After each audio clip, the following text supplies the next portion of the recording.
नमस्कार, कोयलांचल लाइव में आप सभी का स्वागत है और मैं हूं आपके साथ संजना। आज नवरात्रि का 8वां दिन है। माँ दुर्गा की 8वीं स्वरूप महागौरी की बड़े ही धूमधाम से पूजा की जाती है। महागौरी करुणा माई, स्नेह माई और शांत स्वभाव की है। माँ की महिमा अपरंपार है।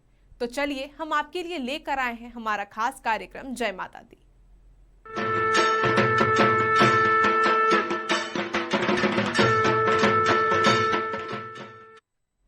नवरात्र का 8वां दिन है। माँ दुर्गा के 8वीं स्वरूप महागौरी के विधि विधान से पूजा की जाती है। आइए जानते हैं ऐश्वर्य प्रदायिनी शांति स्वरूप महागौरी के बारे में। या देवी रूमा गौरी रूपेण संसिता, नमस्तश्य नमस्तश्य नमस्तश्य नमो नमः। माँ दुर्गा जी की 8वीं शक्ति का नाम महागौरी है। नवरात्रि में 8वें दिन महागौरी शक्ति की पूजा की जाती है। इनका रूप गौर वर्ग है। इनकी रंग शंख, चंद्र और कुंद के फूल के समान है। माँ महागौरी की अवस्था 8 वर्ष की मानी गई है। इन्हें अन्नपूर्णा, ऐश्वर्य प्रदायिनी, चैतन्यमाई भी कहा जाता है। इनकी 4 भुजाएं हैं। इनके ऊपर वाला दाहिना हाथ अभय मुद्रा है तथा नीचे वाला हाथ त्रिशूल धारण किए हुए है। ऊपर वाले बाएं हाथ में डमरू धारण कर रखा है और नीचे वाले हाथ में वर मुद्रा है। वहीं इनकी पूरी मुद्रा बहुत ही शांत है, इसलिए इन्हें शांति स्वरूप भी कहा जाता है। पार्वती जी ने शिव जी को पति रूप में प्राप्त करने के लिए कठोर तपस्या किया था। घोर तप के कारण इनका शरीर काला पड़ गया। इनकी तपस्या से प्रसन्न होकर भगवान शिव ने इनके शरीर को गंगा के पवित्र जल से धोकर कांतिमय बना दिया। उनका रूप गौर वर्ग का हो गया, इसलिए ये महागौरी कहलाई। इनकी और भी कथाएं हैं, जिसके अनुसार एक भूखा सिंह भोजन की तलाश में वहां पहुंचा जहां देवी तपस्या कर रही थी। देवी को देखकर सिंह की भूख बढ़ गई, लेकिन वह देवी के तपस्या से उठने का प्रतीक्षा करते हुए वहीं बैठ गया। इस प्रतीक्षा में वह काफी कमजोर हो गया। देवी जब तप से उठी तो सिंह की दशा देखकर उन्हें भी उस पर बहुत दया आई और माँ ने उसे अपना वाहन बना लिया, क्योंकि एक प्रकार से उसने भी तपस्या की थी। इसलिए देवी गौरी का वाहन बैल और सिंह दोनों ही है। माता महागौरी की पूजा अमोघ फलदायिनी है और इनकी पूजा से भक्तों के तमाम पाप भी धुल जाते हैं। भक्तों के पूर्व संचित पाप भी नष्ट हो जाते हैं। महागौरी का पूजन अर्चन, उपासना, आराधना कल्याणकारी है। इनकी कृपा से अलौकिक सिद्धियां भी प्राप्त होती है। भविष्य में पाप संताप, दैन्य दुख उनके पास कभी नहीं जाते। वह सभी प्रकार से पवित्र और अक्षय पुण्यों का अधिकारी हो जाता है। वहीं ऐसी मान्यता है कि जो स्त्री माँ की पूजा भक्ति भाव के साथ करती है, उनके सुहाग की रक्षा देवी स्वयं करती हैं। Koylanchal live desk.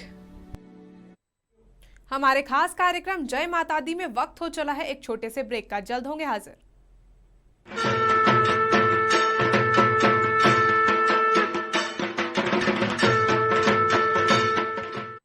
माँ, अब तो 6 महीने का हो गया हूँ माँ। कुछ मजेदार खाने को दो ना। ओले ओले ओले, चल तेरा हाफ हैप्पी बर्थडे मनाते हैं।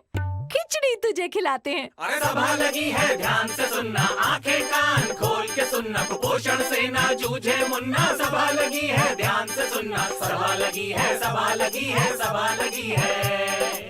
6 महीने के शिशु को दूध के साथ साथ पौष्टिक खाना भी चाहिए, जैसे गाढ़ी दाल के साथ चावल, हरी सब्जियां, खिचड़ी, पीले और नारंगी फल और सब्जियां, दही, घी और तेल। नन्हे मुन्ने करेंगे नखरे, माँ से कहना धीरज रखे, धीरज रखे, धीरज रखे, माँ से कहना धीरज रखे।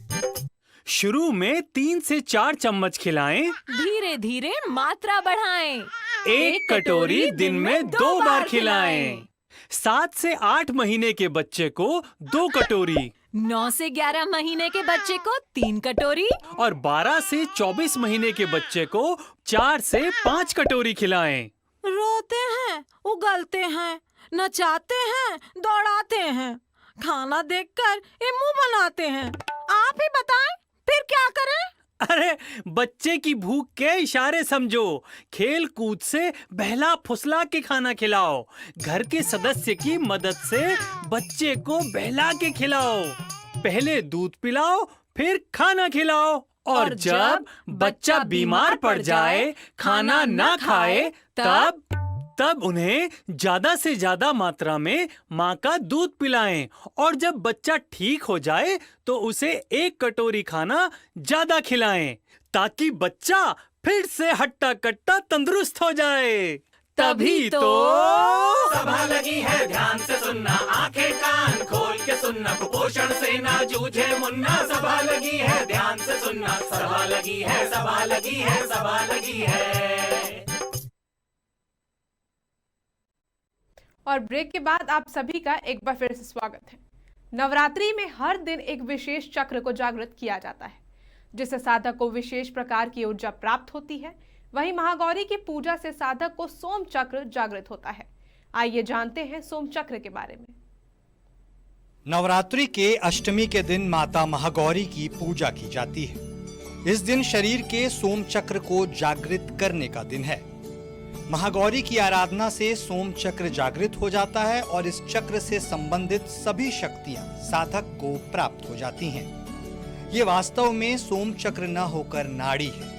इसे चंद्र और ईडा नाड़ी भी कहते हैं। यह नाड़ी मनुष्य के शरीर में अधिभौतिक और आध्यात्मिक क्षेत्र की बाईं ओर स्थित इच्छा शक्ति है। शरीर के संपूर्ण बाएं हिस्से को प्रभावित करने वाली इस नाड़ी को ईडा नाड़ी भी कहते हैं।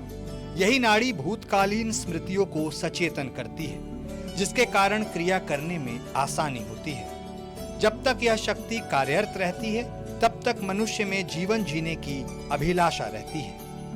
भूतकाल, सुप्त चेतन, प्रति अहंकार इसके गुण हैं। इस नाड़ी के सूक्ष्म गुण भावना, पवित्रता, अस्तित्व, आनंद, इच्छा और मांगल्य है। इस नाड़ी में किसी भी प्रकार की बाधा होने पर आलस, अंधश्रद्धा, अंधविश्वास, अपराध की भावना और कई तरह के अवगुण आ जाते हैं। वहीं ऐसी मान्यता है कि उपासक के सोम चक्र जागृत होने से कई तरह की आध्यात्मिक शक्तियां मिलती हैं। Koylanchal live desk. नवरात्रि के पावन अवसर पर भक्त अपनी श्रद्धा और भक्ति भाव से मां दुर्गा की पूजा अर्चना करते हैं।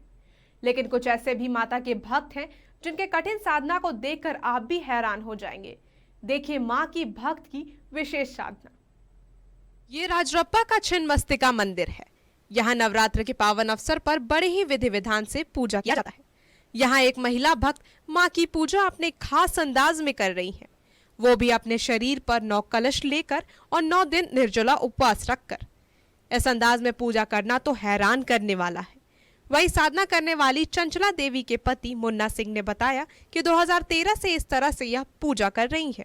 बात से चल के आए हैं अपने सीने पर 9 कलश लेकर 2013 से 14 से स्टार्ट किए हैं। अभी कोरोना के टाइम में 2 साल से बंद था। इसके बाद अभी झारखंड में राजरप्पा में कलश स्थापित किए हैं। वैसे तो नवरात्र के पावन अवसर पर आदि शक्ति मां दुर्गा की पूजा भक्त अपने अपने तौर तरीके और परंपराओं के साथ करते हैं, लेकिन अपने शरीर पर 9 कलश रखकर कठिन साधना करना तो हर किसी के बस की बात नहीं है।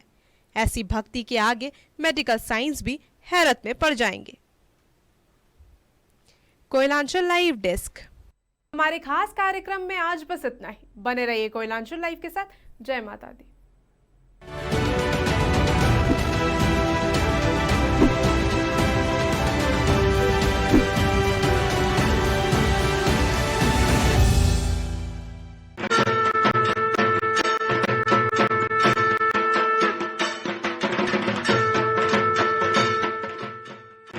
माँ का दूध पिया है तो बाहर निकल, नहीं पिया तो क्या?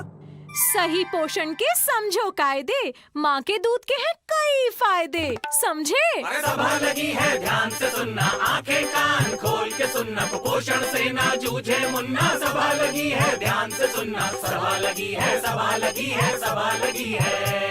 जन्म से लेकर 6 महीने तक बच्चे को सिर्फ माँ का दूध पिलाएं। माँ के दूध में इतना पानी होता है जो भीषण गर्मी में भी बच्चे की हर जरूरत को पूरा कर पाए। अरे नहीं पता था, नहीं पता था, नहीं पता था, नहीं पता था। आगे भी है, सुन लो।